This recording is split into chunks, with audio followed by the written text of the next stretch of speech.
From Milwaukee's NPR, this is Capital Notes. We break down the big political news affecting Wisconsin. I'm Chuck Quirmbach, filling in for Mayan Silver, speaking with J.R. Ross, editor of WisPolitics.com. Here's our latest conversation.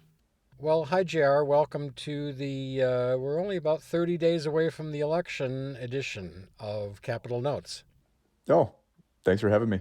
We just saw Donald Trump in Dodge County at the Juneau Airport, fourth stop in Wisconsin in 8 days. What's the status in Wisconsin of that race between Trump and Democrat Kamala Harris? Well, we saw the Marquette Law School poll last week. They had a 4-point gap between Trump and Harris in a head-to-head matchup. It was 5 points, I believe, if it was a multiple candidate race. Talking to people about the results of that poll, they feel like it's probably a little tighter than that, but they still feel like Harris has an edge. Now, we saw like 3 or 4 polls last week. The only one I've seen, I think, in weeks that had Trump ahead was from Trafalgar Group, which is it's a conservative polling outfit, but they had it, plus 1.1 or something like that for Trump.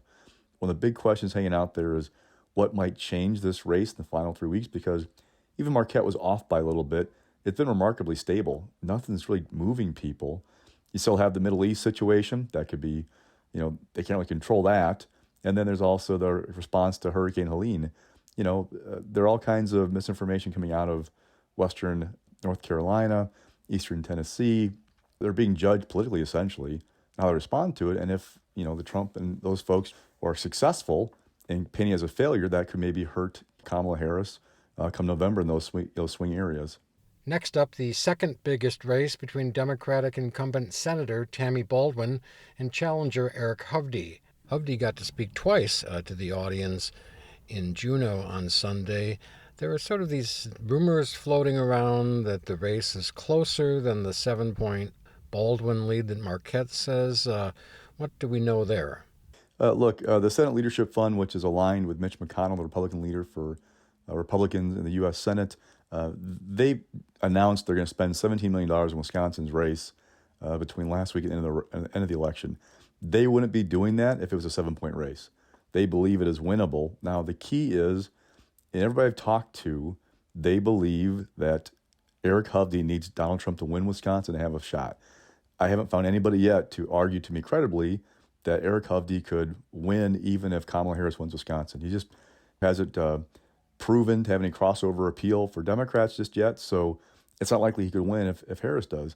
With Baldwin, the perception is that she could eke one out even if Trump won by a point or two. The question is, at what point would a Trump victory become too much for her to overcome? A great sign of her crossover appeal was the Wisconsin Farm Bureau Federation last week endorsed her in that race. First time it's endorsed a Democrat in a statewide election in Wisconsin in at least 2 decades. But, it's tighter than the 7 points people believe. The question is just how tight can Hovde get it or get close to Trump so that if Trump does, win, that he can maybe pull Hovde across the finish line.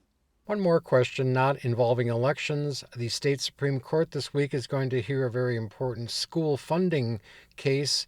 Let me phrase it this way. Can you summarize 400 years in 45 seconds? Sure. Governor Evers used his very expansive veto authority to strike out various parts of a sentence or a series of numbers in the budget from 2023 to extend annual increases in school funding for 400 years. Now, every 2 years, lawmakers get a chance to change that provision. So it's not like it's set in stone forever. There's chances to change it.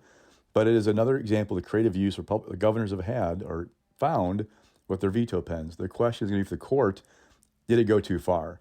We've seen several constitutional amendments over the last 20 or 30 years in Wisconsin kind of reined in that power somewhat. We saw Governor Walker create a 3,000-year veto, I think it was, back in he was still in office. So this is not unusual or not new. The question, though, is will the court say, yeah, that's too far? Will the court be okay with that kind of expansive use of that veto power? That was J.R. Ross of WisPolitics.com speaking with me, WUWM's Chuck Quirmbach. Check out the Capital Notes podcast wherever you get your podcasts.